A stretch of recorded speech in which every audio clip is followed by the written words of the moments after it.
Saudara-saudari yang terkasih, di sebuah desa kecil di daerah pegunungan tinggal seorang katekis tua bernama Pak Lukas. Setiap minggu ia berjalan kaki berjam-jam untuk mengunjungi keluarga-keluarga yang tinggal terpencar di lereng bukit, hanya untuk mendoakan mereka dan membawa kabar sukacita. Sepatunya sudah usang dan bolong. Ia tidak punya kendaraan, bahkan tidak punya handphone. Banyak orang muda di desanya berkata, "Untuk apa repot-repot jalan sejauh itu, Pak? Mereka bisa berdoa sendiri, lagi pula mereka tidak ke gereja." Pak Lukas hanya tersenyum. Kalau mereka tidak ke gereja, maka gereja harus pergi kepada mereka. Suatu hari, Pak Lukas mengunjungi rumah seorang pemuda bernama Seno yang baru saja kehilangan sang istri karena kecelakaan. Seno menjadi pahit terhadap Tuhan, tidak lagi mau ke gereja dan menolak bicara dengan siapapun. Ketika Pak Lukas datang, Seno berkata dengan kasar, "Pergi sana, saya tidak butuh doa, saya tidak butuh Tuhan." Tapi Pak Lukas hanya duduk di tangga rumah, diam. Ia tidak memaksa. Ia hanya berkata perlahan, "Kalau kamu tak mau didoakan, bolehkah saya hanya duduk di sini bersamamu?" Kadang damai datang bukan karena banyak kata, tapi karena ada yang hadir. Beberapa menit menjadi 1 jam menjadi 2 jam. Sore itu mereka duduk dalam diam. Lalu Seno mulai bercerita, menangis, dan malam itu, untuk pertama kalinya sejak istrinya meninggal, ia bisa berdoa kembali. Saudara-saudari yang dikasihi Tuhan, Pak Lukas adalah gambaran murid Yesus yang diutus seperti anak domba, datang dengan ketulusan dan kerentanan, tanpa kekuatan, tapi membawa damai. Diutus sebagai anak domba di tengah serigala, Yesus tidak sedang menyiapkan para murid untuk jadi tentara atau pahlawan, melainkan jadi hadiah kasih yang rapuh tapi murni. Di balik kelembutan anak domba tersembunyi kekuatan yang lebih dalam dari senjata, ketulusan yang tak mengenal manipulasi, kerentanan yang tak takut disalahpahami, dan kasih yang tak menuntut balasan.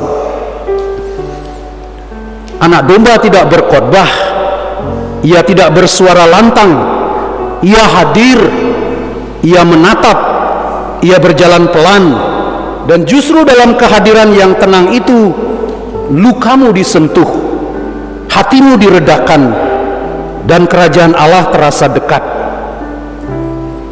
Saudara-saudari, kerajaan Allah tidak datang dengan kuda perang atau pengeras suara. Ia datang melalui pribadi-pribadi yang tidak takut lemah. Anak domba tidak punya cakar, tidak punya pertahanan, tapi justru karena itulah ia bisa diterima tanpa ancaman, disentuh tanpa takut, dan dipeluk tanpa rasa curiga. Ketika kita hadir, bukan untuk menguasai, tapi untuk menemani, luka orang lain mulai membuka diri untuk disembuhkan. Anak domba tidak membawa doktrin, ia tidak menyalahkan atau menuntut atau menghakimi. Ia datang dengan ketulusan, membawa satu pesan tak bersuara, "Aku di sini bersamamu," dan itu cukup. Di dunia yang penuh penghakiman, kehadiran yang tidak menggurui adalah bentuk cinta yang paling menyembuhkan. Yesus berkata ke sebuah rumah, "Katakan damai bagi rumah ini." Tapi lebih dari kata-kata itu sendiri, damai itu terasa lewat kehadiran.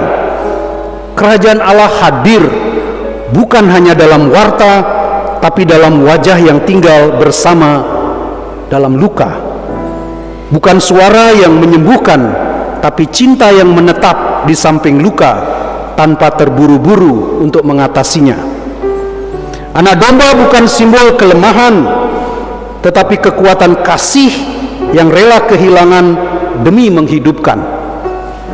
Ia adalah gambaran Kristus sendiri, sang anak domba Allah yang telah menyelamatkan dunia bukan lewat senjata, tapi lewat salib, bukan dengan membungkam musuh, tapi dengan memeluk manusia yang menyalibkannya, di mana ada kasih yang tetap tinggal meski ditolak. Disitulah kerajaan Allah hadir. Saudara-saudari, mungkin dunia tak mendengar kita, mungkin orang tak melihat karya besar, tapi jika kita tetap tinggal seperti anak domba di samping mereka yang terluka, maka kita sedang membawa sesuatu yang lebih besar daripada jawaban. Kita membawa hadirat Allah sendiri. Ada luka-luka yang begitu dalam hingga bahkan lidah tidak bisa mengucapkannya.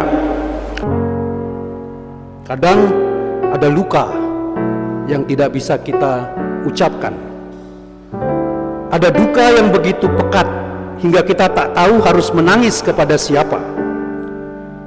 Dalam keadaan seperti itu kita tidak butuh jawaban, kita hanya butuh pelukan. Dan Tuhan tahu itu. Dikatakan dalam bacaan pertama hari ini, seperti seseorang yang dihibur ibunya, demikianlah aku akan menghibur kamu. Tuhan tidak menawarkan penjelasan, Ia tidak menceramahi, Ia datang sebagai pelukan seorang ibu, lembut, tidak memaksa, dan tidak menuntut, hadir, dan itu sudah cukup. Banyak orang hidup dalam kelelahan batin. Mereka berjalan, mereka tersenyum, mereka melayani, tapi hati mereka seperti luka lama yang menganga diam-diam. Dan mereka pun bingung bagaimana cara sembuh dari ini semua.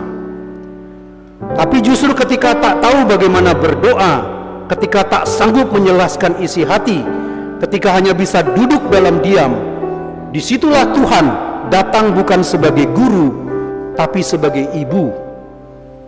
Seperti Yesus mengutus murid-muridnya sebagai anak domba, seperti Allah memeluk Yerusalem sebagai anak yang disusui, demikian pula Allah datang dalam bentuk kehadiran yang tidak menuntut perlawanan, tidak menuntut kekuatan. Kasih Tuhan tidak menyuruh kita sembuh. Kasih Tuhan tinggal bersama luka, sampai luka itu sendiri pelan-pelan berubah menjadi tempat damai. Karena bahagia itu, saudara, adalah pilihan. Kalian mau bahagia atau tidak, itu pilihan. Bahagia itu adalah pilihan. Kerajaan Allah bukanlah tempat untuk orang-orang yang sudah sembuh. Kerajaan Allah adalah pelukan bagi mereka yang tidak tahu bagaimana sembuh. Dan dalam pelukan itu, tubuh yang remuk mulai bernapas lagi, hati yang membeku mulai mencair. Ketika kamu tidak bisa menyembuhkan dirimu sendiri, Tuhan tidak pergi. Ia duduk di sampingmu seperti seorang ibu memeluk bayinya. Tidak perlu bicara, hanya perlu tinggal. Bagi saya, saudara-saudara, Yesus mengutus 70 murid itu seperti seorang ayah atau ibu, kakak atau adik yang dengan tangan kosong tapi hati penuh harap pergi menjemput keluarganya di bandara. Tidak membawa bekal, bukan karena tak peduli. Yang dibutuhkan adalah senyuman, pelukan, dan kehadiran. Demikian juga murid-murid tidak membawa tas atau bekal, karena tugas mereka bukan mengesankan, tetapi menghadirkan kasih yang menyambut. Mereka tidak diutus untuk membangun panggung, tetapi mengantar pulang. Mereka mencari orang-orang damai bukan untuk mengubah mereka jadi orang lain, tapi untuk menemani perjalanan pulang menuju kerajaan Allah, tempat semua manusia bisa tinggal sebagai keluarga.